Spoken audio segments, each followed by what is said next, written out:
প্রিয় দর্শক, ইকোকার্ডিওগ্রাফি বলতে আমরা কি বুঝি? সাধারণত আমরা বুঝে থাকি যে এটা একটা টেস্ট, এবং এই টেস্টটি সাধারণত হৃদরোগ নির্ণয়ের ক্ষেত্রেই করা হয়ে থাকে।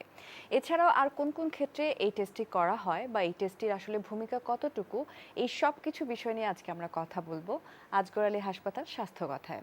আমি ডক্টর শ্রাবণ তৌহিদা আছি, এবং এই বিষয়টি নিয়ে কথা বলতে এবং পরামর্শ দেওয়ার জন্য আমার সাথে যিনি রয়েছেন তিনি অবশ্যই এই বিষয়ে অনেক অভিজ্ঞতা সম্পন্ন একজন মানুষ, যিনি শুধুমাত্র বাংলাদেশ না, দেশের বাইরে থেকেও বেসিক এবং অ্যাডভান্স ইকোকার্ডিওগ্রাফির উপর অনেকগুলো ডিগ্রি অর্জন করেছেন।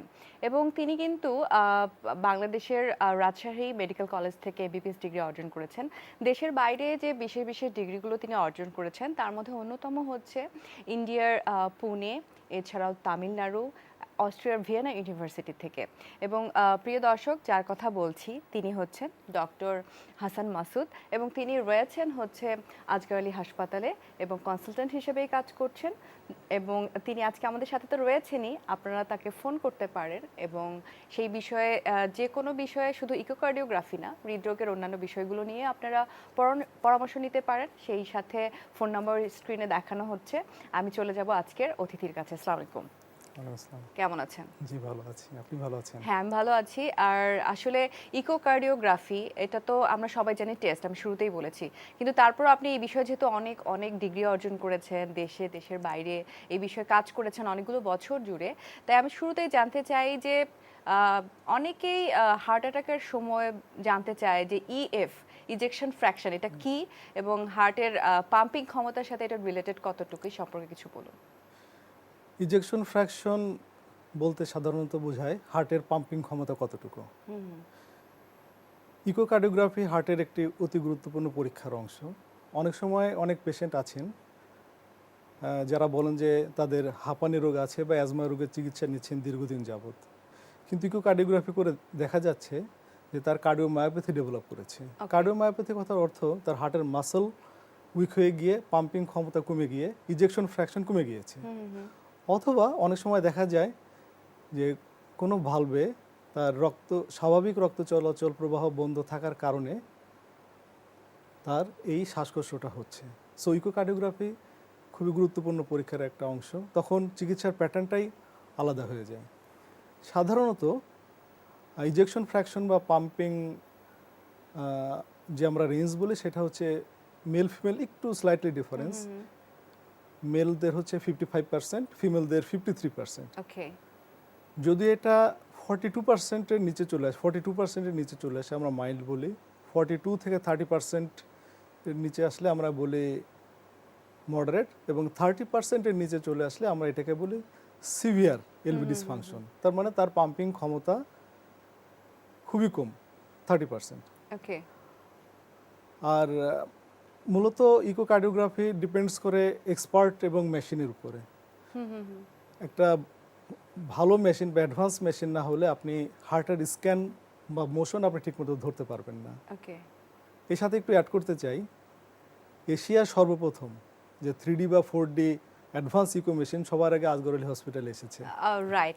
আর যেহেতু আপনি হচ্ছে আজগর আলী হসপিটালেই কাজ করছেন এবং সেখানে আপনি নন ইনভেসিভ কার্ডিওলজিতে এতদিন ধরে কাজ করছেন, ডক্টর রওশন মাসুদ, আমি একটু জানতে চাই যে স্ট্রেস ইকোকার্ডিওগ্রাফি এই টার্মটাও কিন্তু এখন অনেকের কাছে অনেক বেশি পরিচিত, স্পেশালি আজগর আলী হসপিটালে তো আপনারা করেই থাকেন এটা। তো স্ট্রেস ইকোকার্ডিওগ্রাফি সম্পর্কেও যদি একটু বলতেন ইন ডিটেলস। শব্দটা শুনে বোঝা যাচ্ছে স্ট্রেস ইকো। সাধারণ ইকোর চাইতে এটার পার্থক্য হচ্ছে এটা হার্টের উপরে লোড দিয়ে করতে হয়, স্ট্রেস দিয়ে করতে হয়। স্ট্রেস দেওয়ার পরে দেখা হয় যে হার্ট কতটুকু লোড দিতে পারছে এবং প্যাথোফিজিওলজি কি চেঞ্জ হচ্ছে সেটা আমরা এই স্ট্রেস ইকোর মাধ্যমে দেখতে পাই। স্ট্রেস ইকো সাধারণত দুই ধরনের হয়। একটা হচ্ছে ফিজিক্যাল স্ট্রেস ইকো, যেটা আমরা সাধারণত বাইসাইকেল বা ট্রেডমিল দিয়ে করি। আর একটা হচ্ছে ওষুধের মাধ্যমে করি, ডোবুটামিন স্ট্রেস ইকো বলা হয়। সাধারণত আমরা কাদের করি? করোনারি আর্টারি ডিজিজ, মানে হার্টে ব্লক আছে কিনা সেটা আমরা ডায়াগনোসিস করার জন্য এই টেস্টটা করে থাকি। এবং আপনাকে বলি এই টেস্টটার সেন্সিটিভিটি কার্ডিয়াক সিটি স্ক্যানের চাইতেও বেশি। ওকে। এটার সেন্সিটিভিটি 80 থেকে 85%। আবার অনেক পেশেন্ট আছেন বাইপাস করবেন অথবা হার্টে রিং বসাবেন। হুম হুম হুম হুম। তো হার্টের মাসল যদি ভায়াবল না থাকে, মানে ওইখানের মাসল, হার্ট অ্যাটাক হলে সাধারণত মাসলটা ড্যামেজ হয়ে যায়। হার্টের মাসল যদি ড্যামেজ হয়ে যায় তাহলে স্টেন্টিং করে, ওই জায়গায় স্টেন্টিং করে বা বাইপাস করে কাঙ্ক্ষিত ফল পাওয়া যায় না। এক্স্যাক্টলি। আবার আছে কিছু পেশেন্ট বিশেষ করে ডায়াবেটিক যারা আছেন, হুম হুম। তারা সাধারণত সাইলেন্ট ইস্কিমিয়া হয় বা সাইলেন্ট এমআই হয়। একটু হাঁটলে তারা হাঁপিয়ে যায় বলেন, 2-3 তলার বেশি সিঁড়ি তারা উঠতে পারেন না, বুকে চাপ অনুভব করেন। সাধারণত ইকোকার্ডিওগ্রাফিতে ধরা পড়ে না। রাইট। তখন যদি আমি স্ট্রেসড ইকোটা করি হুম হুম। তাহলে তার ইস্কিমিয়া আছে কিনা এটা আমরা ধরা ডায়াগনোসিস করতে পড়ার। পারি। হ্যাঁ, রাইট। তাহলে এটা খুবই সেনসিটিভ একটা টেস্ট বলা যাচ্ছে। এক্স্যাক্টলি। এক্স্যাক্টলি। সো আরো আসলে ইকোকার্ডিওগ্রাফির তো আসলে অনেকগুলো ধরন রয়েছে এবং এই যে সেনসিটিভিটি নিয়ে আমরা কথা বলছি, এর সাথে আমি আরেকটু জানতে চাই যে 3D ট্রান্স ইসোফেজিয়াল যেটা ইকোকার্ডিওগ্রাফি, সেটা সম্পর্কেও আমি জানতে চাই। আপনাদের হসপিটালে ইনভ্যারিয়েবলি হয়, কিন্তু হয়তো বা বাইরে অনেক জায়গায় হয় বা হয় না। তাও আমি এটা সম্পর্কে একটু আমাদের দর্শকদের জন্য জানতে চাচ্ছি। দেখুন, আমরা একটা সময় করতাম 2D এবং কালার ডোপার, ওকে। এবং এটাকে বেস করে ইকোকার্ডিওগ্রাফি অনেক অ্যাডভান্স হয়েছে। যেমন একটা বললাম স্ট্রেস ইকোকার্ডিওগ্রাফি, 3D বা 4D ইকোকার্ডিওগ্রাফি, স্পেকল ট্র্যাকিং ইকোকার্ডিওগ্রাফি, ওকে। কন্ট্রাস্ট ইকোকার্ডিওগ্রাফি, এবং সবগুলোই আমাদের হসপিটালে অনেক দিন যাবত হচ্ছে। হুম হুম। 3D ইকোকার্ডিওগ্রাফি হচ্ছে হার্টের ভলিউমেট্রিক ইজেকশন ফ্র্যাকশন, আমরা সাধারণত যেভাবে ইকো করি এটা সম্পূর্ণ ভিন্ন। আচ্ছা। এবং এটাই রিকমেন্ডেশন এখন, যেখানে 3D ইকো মেশিন আছে, 3D ইএফ কত। আর 3D ট্রান্সইসোফেজিয়াল ইকো একটা বিশেষ টেকনিকের মাধ্যমে গলায় নল দিয়ে, হুম হুম হুম। এন্ডোস্কোপির মতো গলায় নল দিয়ে হার্ট দেখা হয়। ওকে। সাধারণত কখন করা কনজেনিটাল, হয়? হ্যাঁ, কনজেনিটাল হার্ট ডিজিজ, এএসডির সাইজ, এএসডির conformation, hmm hmm hmm. Location, এবং আমরা যে ডিভাইস ক্লোজার করি বা বাইপাস সার্জারি করি অথবা যখন ভাল্ব চেঞ্জ করি, হার্টের ভাল্ব চেঞ্জ করা হয়, তখন এই ট্রান্সইসোফেজিয়াল ইকো করা হয়। বা হার্টে কোনো রক্ত জমাট বেঁধেছে কিনা সেটার জন্য সেটার করা হয়। লেফট এট্রিয়াল থ্রোম্বাস সাধারণত দেখার জন্য, যেটা নর্মাল 2D ইকোকার্ডিওগ্রাফিতে ধরা পড়ে না। ধরা পড়ে না। ওকে, এক্স্যাক্টলি। আমরা আসলে ইকোকার্ডিওগ্রাফির টাইপগুলো নিয়ে কথা বলছি এবং কখন করা হয় সেগুলো নিয়েও জানতে চাচ্ছিলাম। কিন্তু এই মুহূর্তে আমাদের একজন দর্শক আছেন, তিনি কি জানতে চান আমি একটু শুনতে চাই। হ্যালো, হ্যালো, আসসালামু আলাইকুম। অনেক আমি প্রফেসর ফজলুর রহমান বলছি। জি, থ্যাংক ইউ আসসালামু sir. Sir. Thank you sir. হ্যাঁ, ডক্টর রসুল মাসুদ। স্যার আসসালামু আলাইকুম স্যার। কমপ্লেক্স কনজেনিটাল হার্ট ডিজিজে এটা কি ডিল করতেছেন এখন? স্যার, আপনার লেকচারটা কিসের উপর লেকচার দিচ্ছেন? লেকচারটা হচ্ছে হৃদরোগ নির্ণয় ইকোকার্ডিওগ্রাফির ভূমিকা। ও আচ্ছা। অ্যাজ এ হোল স্যার সব কিছু নিয়ে আর কি স্যার বলা হচ্ছে স্যার, কনজেনিটাল হার্ট ডিজিজ নিয়ে না, সব কিছু নিয়ে আমরা যে স্যার। এখন আমি আপনাকে একটা কোশ্চেন করতে চাচ্ছি যে ইকো তো আমাদের ঢাকা শহর বা বড় বড় শহর ইভেন জেলা লেভেলেও আছে, কিন্তু উপজেলা লেভেলে কেউ যদি ইকো করতে চায়, তাই না? স্যার, তাহলে কি সে আপনার মধ্যে কি তারা ইকো করতে পারবে?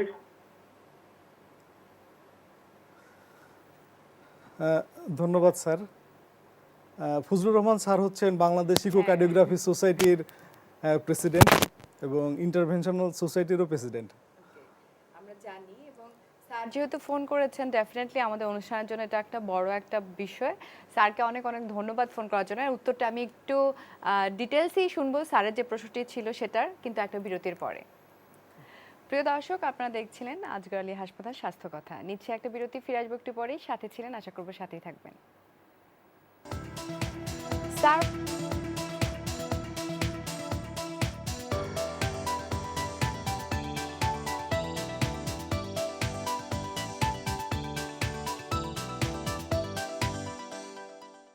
প্রিয় দর্শক, আরও একবার সবাইকে স্বাগত জানাচ্ছি। আমি ডক্টর শ্রাবণ তৌহিদা আছি আজগর আলী হাসপাতাল স্বাস্থ্য কথায়। আমরা কথা বলছিলাম হৃদরোগ নির্ণয়ে ইকোকার্ডিওগ্রাফির ভূমিকা এবং এই বিষয়ে কথা বলছিলেন ডাক্তার মোহাম্মদ রওশন মাসুদ। তিনি associate consultant non invasive cardiology Asgar Ali হাসপাতাল।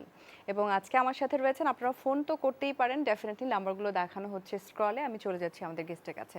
তো আমরা আসলে কথা বলছিলাম যে ইকোকার্ডিওগ্রাফির টাইপগুলো নিয়ে, এবং তার মাঝে আমাদের একজন অনারেবল স্যার ফোন করেছিলেন, তিনিও প্রশ্ন করেছেন ইকোকার্ডিওগ্রাফি সম্পর্কে। স্যার মূলত জানতে চেয়েছেন উপজেলা লেভেলে বা জেলা লেভেলে ইকোকার্ডিওগ্রাফির সম্ভাবনা কতটুকু, বা তারা কি এই লেভেলের কাজ করতে পারবে কিনা। শুরুতে আমি একটা কথা বলেছিলাম যে হাই এন্ডের মেশিন দরকার এবং ট্রেনিং দরকার। নর্মাল মেশিনে এই টেস্টগুলো করা সম্ভব নয়, এবং এখানে একটা টিএমটি মেশিন লাগে, এখানে ট্রেন্ড নার্স লাগে, এখানে ইমার্জেন্সি সেট আপ লাগে, এটা হসপিটাল সেট আপ লাগে, অনেক কিছু লাগে। সো এগুলো এখনো বোধহয় উপজেলা লেভেলে করা এখনো সম্ভব নয়। এর মধ্যে টাইপগুলো যখন আপনি বলছিলেন, তার মধ্যে অনেকটা নতুন টার্মের মতোই আমার কাছে যেমন লাগছিল, আর অনেকের কাছে হয়তো বা লেগে থাকবে। তারপরও স্পেকল ট্র্যাকিং ইকোকার্ডিওগ্রাফি সম্পর্কে আপনি বলছিলেন, ওটা আমরা কখন করি? এই প্রশ্নের উত্তরটি নিব, একটি ফোন এসেছে সেটি নেয়ার পরে। হ্যালো, হ্যালো, আসসালামু আলাইকুম। ওয়ালাইকুম আসসালাম। হ্যালো, আসসালামু আলাইকুম। জি, আমরা শুনতে পাচ্ছি। ওয়ালাইকুম আসসালাম, কে বলছেন? আমি শরীফুল ইসলাম বলছি, যশোর থেকে। জি বলুন, আপনার প্রশ্নটি বলুন। আমি প্রথমে ধন্যবাদ জানাতে চাই দেশ টিভিকে আজকের এই সুন্দর একটি বিষয় নির্ধারণ করার জন্য। সম্মানিত আলোচককে ধন্যবাদ। আমার প্রশ্ন হচ্ছে যে আমরা যদি নরমাল ইকোকার্ডিওগ্রাফি করতে চাই, সেক্ষেত্রে পেশেন্টকে কি ধরনের প্রস্তুতি থাকতে হবে? আর ইকোকার্ডিওগ্রাফি বিশেষ করে যেটা আপনি বললেন ট্রান্সইসোফেজিয়াল, এটা করতে গিয়ে কোনো ধরনের জটিলতা বা কমপ্লিকেশন হয় কিনা, ইকোকার্ডিওগ্রাফিক রিলেটেড কমপ্লিকেশন গুলো কি কি, এবং তাৎক্ষণিকভাবে আপনারা এটা কিভাবে মিনিমাইজ করেন? বাহ, থ্যাংক ইউ। অনেকগুলো প্রশ্ন তিনি করেছেন। আমি আসলে আসতাম ওই প্রশ্নগুলোতে, উনি করার ফলে আরো সুবিধা হলো যে উত্তরগুলো নিয়ে নেওয়া যাবে। ধন্যবাদ শরীফুলকে। ইকোকার্ডিওগ্রাফি, নর্মাল ইকোকার্ডিওগ্রাফিতে কোনো প্রস্তুতির দরকার নেই, এটা যে কোনো সময় যখনই তখন করা যায়। খালি পেট ভরা পেটের কোনো ইয়ে নেই, কোনো ব্যথাও পাবে না। ট্রান্সইসোফেজিয়াল ইকোকার্ডিওগ্রাফিতে কিছু প্রিকশন আমাদেরকে নিতে হয়। পেশেন্টের খালি পেট লাগে, কিছু বি ভাইরাস, সি ভাইরাস এবং বর্তমান সময় করোনা টেস্ট, এগুলো নেগেটিভ হতে হয়। সাধারণত পেশেন্টদেরকে আমরা আগে থেকে তার পালস, প্রেশার, অক্সিজেন স্যাচুরেশন এগুলো ঠিক আছে কিনা আমরা দেখে নিই। প্রেশার অনেক বেশি থাকলে বা সার্ভাইকাল কর্ডে কোনো সমস্যা আছে কিনা, ইনার কোনো সমস্যা আছে কিনা, এগুলো আমরা দেখে নিই। তো আলহামদুলিল্লাহ অনেকগুলোই করেছি আমি, এখন পর্যন্ত কোনো সমস্যা কমপ্লিকেশনস হয়নি। আর যদি হয়ও তখন কিভাবে সেটা তখন আমরা ওটা যেহেতু আমরা হসপিটাল সেটিংয়ে করি, যদি হয় তখন ওই অ্যাকর্ডিংলি আমরা ইমার্জেন্সিতে নিয়ে ওই রিসাসিটেট করতে পারি আর কি, সমস্যা হয় না। ওকে, এবার আমার প্রশ্নের উত্তরে চলে যাই, যে প্রশ্নটি করেছিলাম যে স্পেকল ট্র্যাকিং ইকোকার্ডিওগ্রাফি সম্পর্কে। স্পেকল ট্র্যাকিং ইকোকার্ডিওগ্রাফির একটা নতুন বা অ্যাডভান্স টেকনোলজি। আমরা অনেক সময় অনেক রোগ আগেভাগে ডায়াগনোসিস করতে পারি, ফলে চিকিৎসা দেওয়াটা সহজ হয়ে যায়। যেমন early detection of coronary artery disease বা এলভি ডিসফাংশন, এটা সাধারণ 2D বা কালার ডপলারে এটা ডায়াগনোসিস করা সম্ভব নয়। এটি স্পেকল ট্র্যাকিংয়ের মাধ্যমে এটা একটা বিশেষ টেকনিকের মাধ্যমে করা হয়, এবং এটা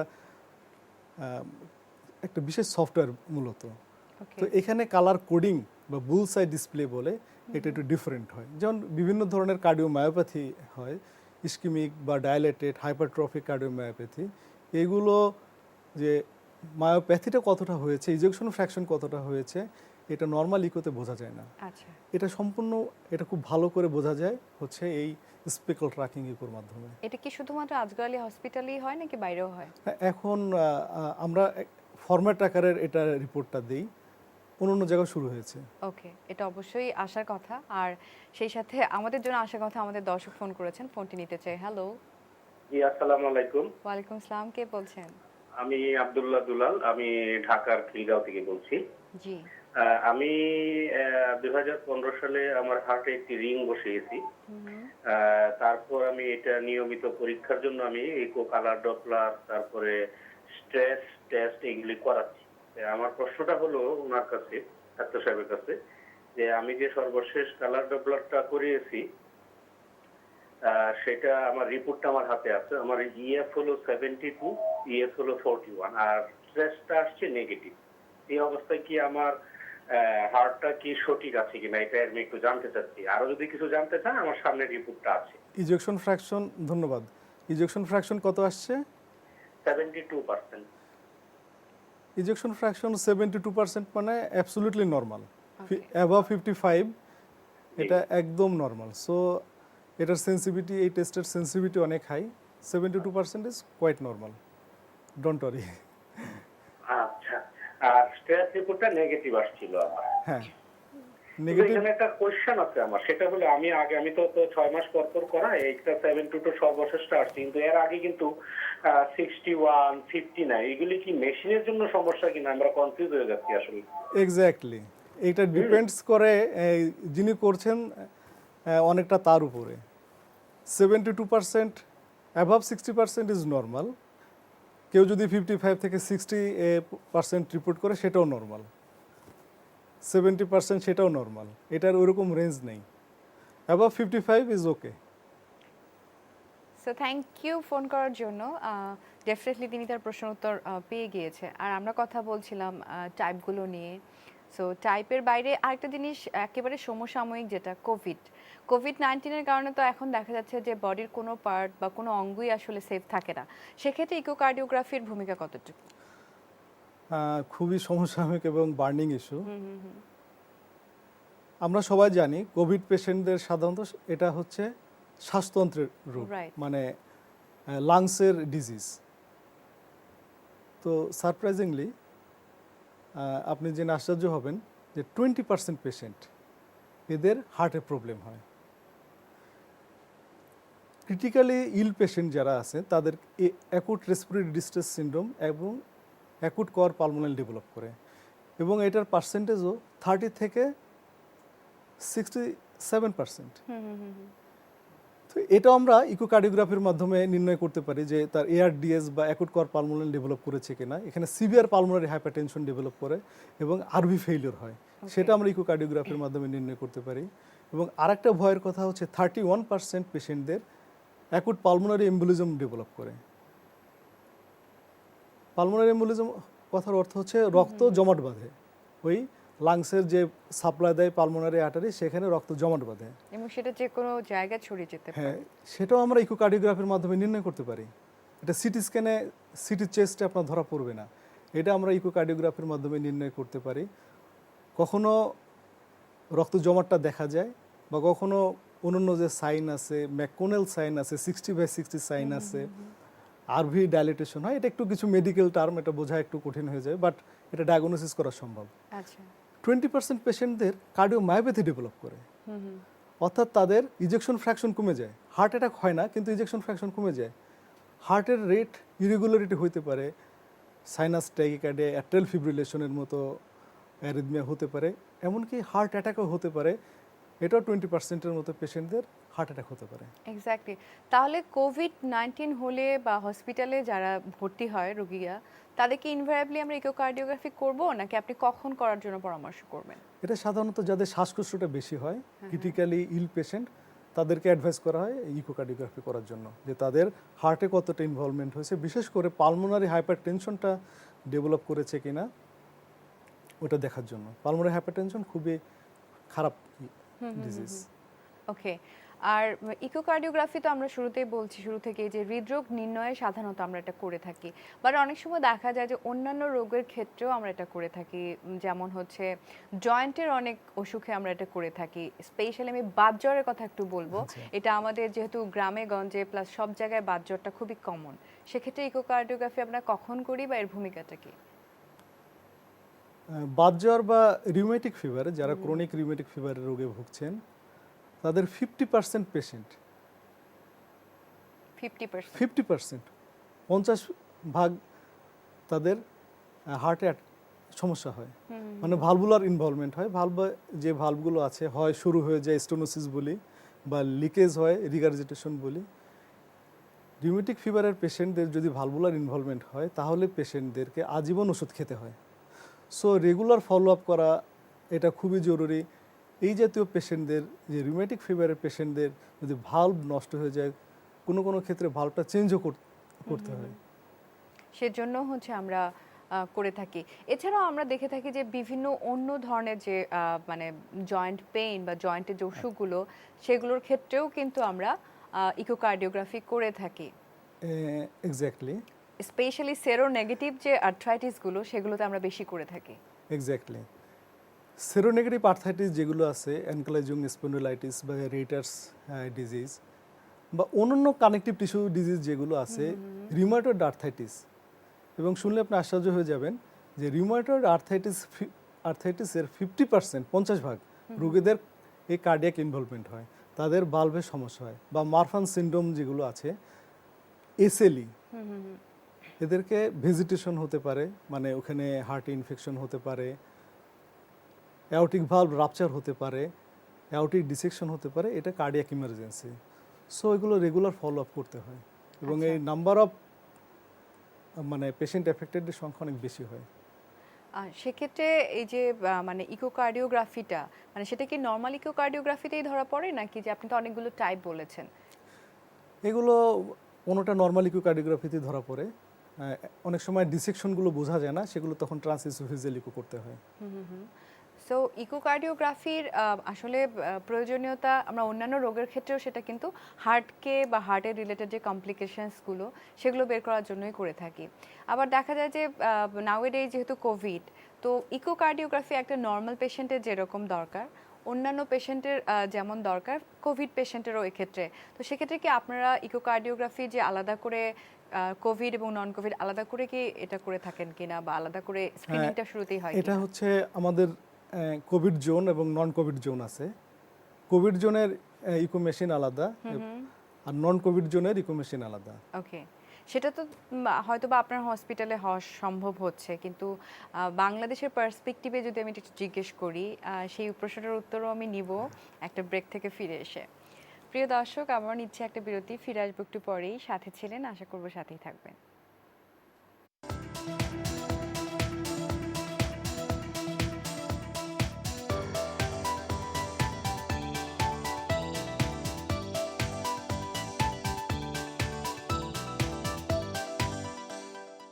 প্রিয় দর্শক, ওয়েলকাম ব্যাক। আমরা কথা বলছিলাম হৃদরোগ নির্ণয় ইকোকার্ডিওগ্রাফি নিয়ে, এবং আমার সাথে কথা বলছিলেন তিনি হচ্ছেন ডক্টর মোহাম্মদ রওশন মাসুদ। তিনি আমার সাথে রয়েছে, আমি চলে যাচ্ছি তার কাছে। আমরা আসলে অনুষ্ঠানের এটা হচ্ছে লাস্ট সেগমেন্টটা, সেখানে আমার আরও অনেক অনেক প্রশ্ন আছে। যে প্রশ্নটি করেছিলাম সেই উত্তরটা নিয়ে বাকি প্রশ্নতে যেতে চাই, যে রাইট নাও আসলে ইকোকার্ডিওগ্রাফির জন্য আলাদা করে কতটুকু বাংলাদেশের পার্সপেক্টিভে ব্যবস্থাগুলো সুন্দর রয়েছে আমাদের হসপিটালগুলোতে? আমাদের হসপিটালের কথা তো বললাম, হ্যাঁ, অন্য আপনাদের হসপিটালে তো বলাটা ঠিকঠাকই একটু একদমই। কঠিন। সেক্ষেত্রে পেশেন্টদের এবং ডক্টরসদের প্রপার ইকুইপমেন্ট পরে তারপরে কোভিড পেশেন্টের হ্যান্ডেলিং করা উচিত। আচ্ছা, সো ইকোকার্ডিওগ্রাফির এবং আলাদা অন্যান্য রোগের ক্ষেত্রে কতটুকু এটা জরুরি সেটা নিয়ে বলছি। বারবার করে বলছি যে হৃদরোগ নির্ণয়েই কিন্তু আমরা এটা ইউজ করি বা ব্যবহার করে থাকি। Exactly. সেক্ষেত্রে মানে লাং ডিজিজ যদি হয়, সেক্ষেত্রেও তো আমরা অনেক সময় করি, তাই না? এক্স্যাক্টলি। কেন করি? লাংসের যেসব ডিজিজ আছে, বিশেষ করে সিওপিডি, হ্যাঁ, ইন্টারস্টিশিয়াল লাং ডিজিজ এবং স্লিপ অ্যাপনিয়া, এই জাতীয় পেশেন্টদের হার্টের উপরে এফেক্ট হয়, অর্থাৎ এদের পালমোনারি হাইপারটেনশন ডেভেলপ করে। পালমোনারি হাইপারটেনশন ডেভেলপ করলে সাইন সিমটম, এই শ্বাসকষ্ট, বুকে ব্যথা, সবগুলোই এই লাংসের সাথে যায়। তো পালমোনারি হাইপারটেনশন খুবই খারাপ ধরনের একটা রোগ। এটা হলে পেশেন্টের যেটা আলটিমেটলি হার্টকেও এফেক্ট করছে। এফেক্ট করে, এবং এটা যদি ডেভেলপ করে তাহলে সার্ভাইভাল রেট অনেকটা কমে আসে। ওকে, সো আমরা যদি ডায়াগনোসিস করতে পারি পালমোনারি হাইপারটেনশন, তাহলে কিন্তু চিকিৎসার ধরনটাই আলাদা। তখন পেশেন্ট আরও বেটার ফিল করবে যদি আমরা পালমোনারি হাইপারটেনশনের চিকিৎসাটা দিই। আচ্ছা, আর স্ট্রোকের ক্ষেত্রে, সেক্ষেত্রেও তো এটা খুবই সেনসিটিভ একটা টেস্ট। হ্যাঁ, স্ট্রোকের ক্ষেত্রে আমি আপনাকে বলছি ডাটাটা, জাস্ট 1/3 পেশেন্ট, ওকে, 1/3 পেশেন্টের স্ট্রোক হয় হচ্ছে এই হার্টের কারণে, অর্থাৎ হার্টে যদি রক্ত জমাট বেঁধে ছুটে গিয়ে হয় সেক্ষেত্রে আমি শুধু সিটি স্ক্যান করলে হবে না, আমাকে ইকোকার্ডিওগ্রাফি করেও দেখতে হবে যে হার্টে রক্ত জমাট বেঁধেছে কিনা। আচ্ছা। অনেক সময় মাথায় তীব্র ব্যথা হয়, এটা পিএফও বা প্যাটেন্ট ফোরামে নোভাল, এটা 25% পেশেন্টদের নর্মালি থাকে ওকে। এবং এটার কারণে ক্রিপ্টোজেনিক স্ট্রোক হয়। সো এটাও আমরা এই ডায়াগনোসিস করতে পারি যে তার এই মাথা ব্যথার সাথে এই পিএফওর সম্পর্ক আছে কিনা। ওকে। তখন আমরা ওটা চিকিৎসা করলে তার মাথা ব্যথাটা কমে যায়। না, সেটা তো স্ট্রোকের পেশেন্ট তো এমার্জেন্সি যখন আসে হসপিটালে, তখন আদার্স ম্যানেজমেন্ট হয়ে যাওয়ার পরে কি এটা Exactly, পরবর্তীতে আমরা exactly. ইকোকার্ডিওগ্রাফির কথা চিন্তা করতে জি। পারি যে রিজনটা খুঁজে বের করার জি। জন্য। ওকে, আরেকটা জিনিস হচ্ছে ক্যান্সার পেশেন্টদের ক্ষেত্রেও কিন্তু ইকোকার্ডিওগ্রাফি দেখা যায় স্টেজিং এর ক্ষেত্রে বা ট্রিটমেন্ট পারপাসেও আমরা করে থাকি।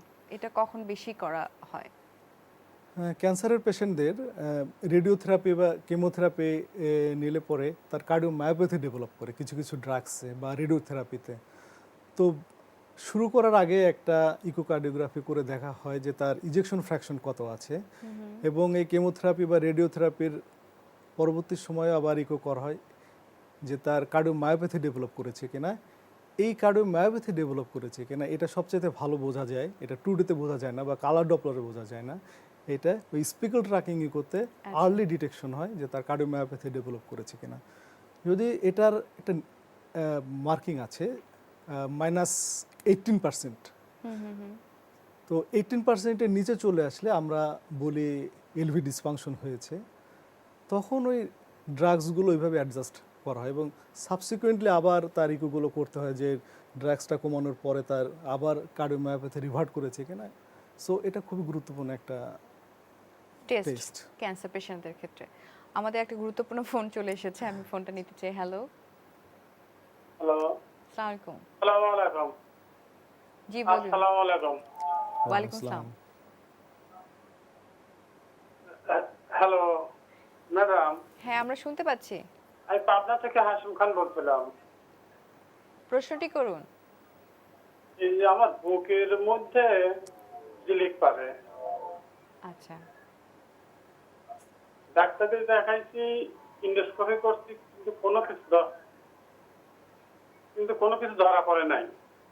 এই রাজশাহী মেডিকেল থেকে এক স্যারকে দেখলাম, স্যার দিয়েছে প্রোপানল, এনজেন্ডা আর সিলয়েল গোল্ড আর অ্যারোটিল, এগুলো যেটা খাচ্ছি, কিন্তু মাঝে মধ্যে বুকের মধ্যে ডান সাইড জিলিকটা কমতেছে না।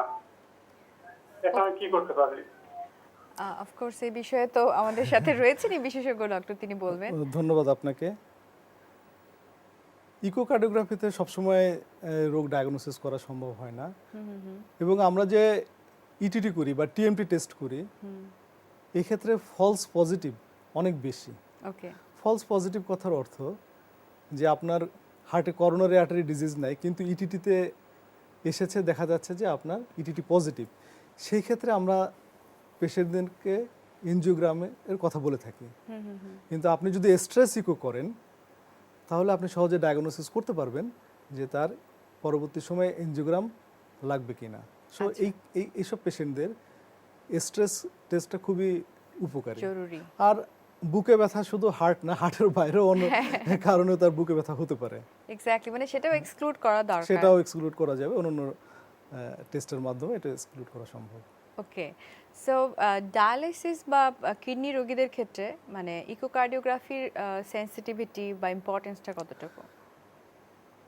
ডায়ালিসিস বা ক্রনিক কিডনি পেশেন্ট যারা আছেন তাদের 67%, জাস্ট 67% এই হার্টের জটিলতায় ভোগেন। বিশেষ করে যারা ডায়ালিসিস নিচ্ছেন রেগুলার, তাদের মর্টালিটি রেট 10 থেকে 20 গুণ। এবং এই ডায়ালিসিসের পেশেন্ট বা ক্রনিক কিডনি ডিজিজের পেশেন্টদের হার্ট অ্যাটাক বা এনজিনা বা হার্ট ফেইলিওর এগুলো খুব সহজেই হয়। সেজন্য ডায়ালিসিস যারা নিচ্ছেন বা ক্রনিক কিডনি পেশেন্ট যারা আছেন তাদের রিকমেন্ডেশন হচ্ছে 2 বছর পর পর, যদি সিমটম না থাকে 2 বছর পর পর একটা ইকোকার্ডিওগ্রাফি করে নেওয়া। আচ্ছা, তো জ্বর সাধারণত আমরা বলে থাকি যে সিমটমস অফ মেনি ডিজিজ। জি। তো সিম্পল যখন জ্বর নিয়ে একটা রোগী আসে, কোন কোন ক্ষেত্রে জ্বরের পেশেন্টকেই আপনারা হচ্ছে ইকোর জন্য সাজেস্ট করে থাকেন? সাধারণত জ্বরের পেশেন্টদের ইকোকার্ডিওগ্রাফি করা হয় সেকেন্ড লাইন পরীক্ষা। আচ্ছা, ধরুন পেশেন্টদের জ্বর হচ্ছে, দীর্ঘদিন যাবৎ জ্বর, সে অনেক টেস্ট করিয়েছে, সে টিবির টেস্টও করেছে, ক্যান্সারের টেস্টও করেছে, কিন্তু কোনো টেস্টে ধরা পড়ছে না যে আচ্ছা, কেন তার জ্বরটা হয়েছে। তখন আমরা ইকোকার্ডিওগ্রাফি করতে পারি। Okay. বিশেষ করে যাদের কনজেনিটাল হার্ট ডিজিজ আছে, যাদের ভালভুলার হার্ট ডিজিজ আছে, যাদের পেসমেকারের পেশেন্ট এবং আইভি ড্রাগ অ্যাবিউজার, Okay. যারা ড্রাগস নেয়, তাদের হার্টের ইনার লাইনে একটা ইনফেকশন হয়, ওটাকে বলে ইনফেক্টিভ এন্ডোকার্ডাইটিস। তো এই ইনফেক্টিভ এন্ডোকার্ডাইটিস হলে, অথবা জ্বর নিয়ে হার্টের আসে। ভিতরে যদি টিউমার থাকে, আচ্ছা, আমরা তো জ্বর নিয়ে কথা বলছিলাম, ইকোকার্ডিওগ্রাফির সাথে এটার আসলে খুবই ইন্টিমেট রিলেশন আছে, সেকেন্ড লাইন যদিও, কিন্তু একটা ফোন চলে এসেছে, সেই ফোনটি নিয়ে বাকি কথা বলতে চাই। হ্যালো, জি হ্যালো, আসসালামু আলাইকুম। ওয়ালাইকুম আসসালাম। জি ম্যাডাম, আমি একটু কথা বলতে চাচ্ছিলাম। জি, শুনতে পাচ্ছেন আমাদের স্যার? হ্যাঁ, আহ, আমি কথা বলতে পারি? জি, আসসালামু আলাইকুম স্যার। ওয়ালাইকুম আসসালাম। হ্যালো জি, শুনতে পাচ্ছি, বলুন। স্যার, আমি একটু বলতে চাচ্ছিলাম, এই মাঝখানে যে একটু বৃষ্টি হয়েছিল, সেই বৃষ্টিতে আমি আমার ওয়াইফ একটু ভিজে গিয়েছিলাম। তো ভিজে যাওয়ার পর থেকে আমার ওয়াইফের জ্বর হচ্ছে। আমি জ্বর 3 দিন ধরে জ্বর ছিল। জ্বর হওয়ার পরে আমি বেসিক্যালি নাপাই, আমি মানে দিচ্ছি, নাপাই খাচ্ছে, এবং নাপার সাথে সাথে আমি একটা অ্যান্টিবায়োটিক দিচ্ছি। কিন্তু এমনি একটু জ্বরটা উঠানামা করছে, ভালো হচ্ছে, কিন্তু আবার জ্বরটা একটু বেড়ে যাচ্ছে। কিন্তু সমস্যা হচ্ছে খেতে পারছে না। এই ক্ষেত্রে যদি আপনার কোনো অ্যাডভাইস থাকে, আমি ভেরি গ্রেটফুল। Thank you. আমরা জ্বরের যে অন্যান্য টেস্ট কেন হচ্ছে, আমরা সিবিসি করে দেখতে পারি, বা এখন কোভিড হচ্ছে, কোভিড টেস্ট করে দেখতে পারি, এক্স রে করে দেখতে পারি, তার টাইফয়েড হয়েছে কিনা, ডেঙ্গু হয়েছে কিনা, এই টেস্টগুলো করে দেখতে পারি। না, উনি বলেছেন যে উনি আসলে জ্বরের কারণে অলরেডি অ্যান্টিবায়োটিক স্টার্ট করেছেন।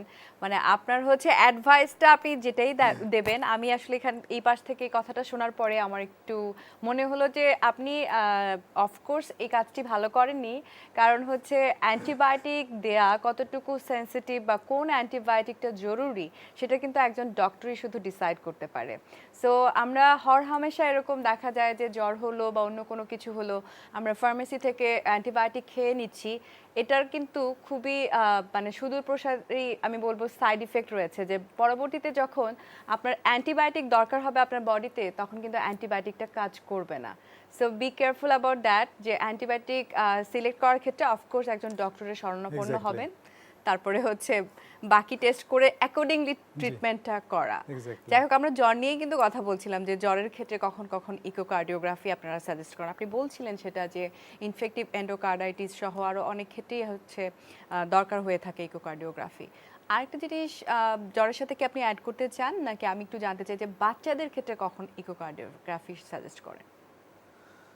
বাচ্চাদের ক্ষেত্রে সাধারণত যদি বাচ্চা না খায়, বাচ্চার শ্বাসকষ্ট হয়, বাচ্চা যদি নীল হয়ে যায়, বা বাচ্চার জ্বর হয়, বাচ্চার ঘন ঘন রেসপিরেটরি ইনফেকশন হয়, কাশি ভালো হয় না, তো এই ক্ষেত্রে তাদেরকে অ্যাডভাইস করা হয় ইকোকার্ডিওগ্রাফি করার জন্য।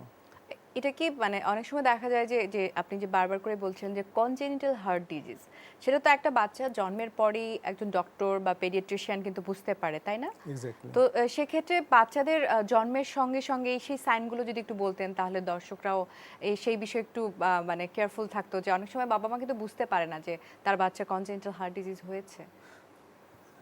যে কথাগুলো বলছিলাম ওইটাই, যে বাচ্চা যদি বুকের দুধ না খায়, যদি শ্বাস ঘন ঘন হয়, চেস্ট ইনফেকশন হয়, কাশিটা ভালো হয় না, বাচ্চা নীল হয়ে যায়, সেই ক্ষেত্রে অবশ্যই একজন ডাক্তারের শরণাপন্ন হবেন।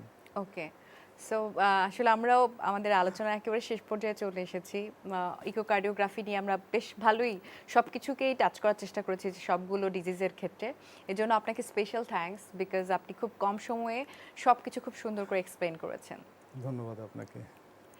প্রিয় দর্শক, এই ছিল আমাদের আজকের আয়োজন। আমরা আজকে কথা বলেছি ইকোকার্ডিওগ্রাফি নিয়ে, এবং ডেফিনেটলি হৃদরোগ নির্ণয়ে আমরা এই টেস্টটি করে থাকি। এর সাথে অন্যান্য কোন কোন ক্ষেত্রে এটা জরুরি, বা অনেক সময় দেখা যায় যে একটা পেশেন্ট এসেই কিন্তু বলতে চায় যে আমি ইকোকার্ডিওগ্রাফি করব। আসলে সেই ডিসিশনটা একেবারেই ডক্টরের উপর, ডক্টরাই ডিসিশন নেবেন যেটা কখন দরকার নয়।